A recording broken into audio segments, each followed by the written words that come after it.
ያንን የተሳሳተ መረጃ በመስጠታቸው ደግሞ አመሰግናለሁኝ እንዲሏቸው ይጠብቁ ነበር ማለት ነው።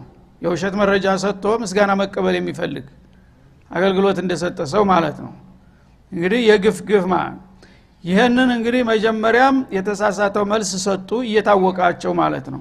እንደገና ደግሞ ይሄንን መልስ ስለሰጣችሁኝ ነብዩ እውነት መስሏቸው ተሸንግለው አመሰግናለሁ ብለው እጅ እንዲነሱም ይጠብቁ ነበር ማለት ነው። አላህ ግን አሳውቋቸዋልና ምስጥሩን የሰጣችሁትን መልስ ስተት ነው፣ እኔም ደግሞ አላመሰግናችሁም ምስጋና ይንሳችሁ ኸያራ ነውና ያደረጋችሁት ብለው አጋለጧቸው ማለት ነው።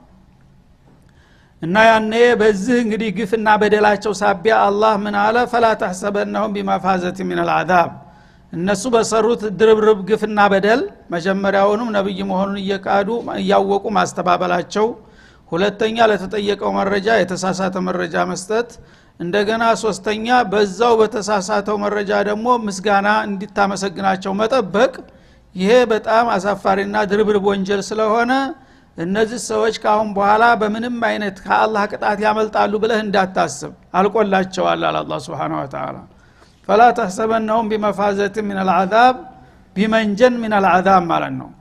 ቅጣት ያመልጣሉ ተብቅጣት ይድናሉ ብለህ አታስብ። ገባበት ይገባ ሰማይ ወጣ መሬት ይገባ እንደሚባለው ተቅጣት አያመልጡም። ወለሁም عذاب አሊም ለነሱ በጣም አሳማሚ የሆነ ቅጣት ሲኦል ተዘጋጅቶላቸዋል ያለው በዚህ ምክንያት ነው ማለት ነው። ስለዚህ እነሱ እንግዲህ ይሄን በመስራታቸው ውጤታቸው ይህ ከሆነ የነሱን ፈለግ የተከተለና ጸረ ሐቅ የሆነ ተንኮለኛ ግፈኛ የሆነ ሰው ሁሉ የዚህ አይነት እጣ ፈንታ እንደሚደርሰው ያመለክታል ማለት ነው።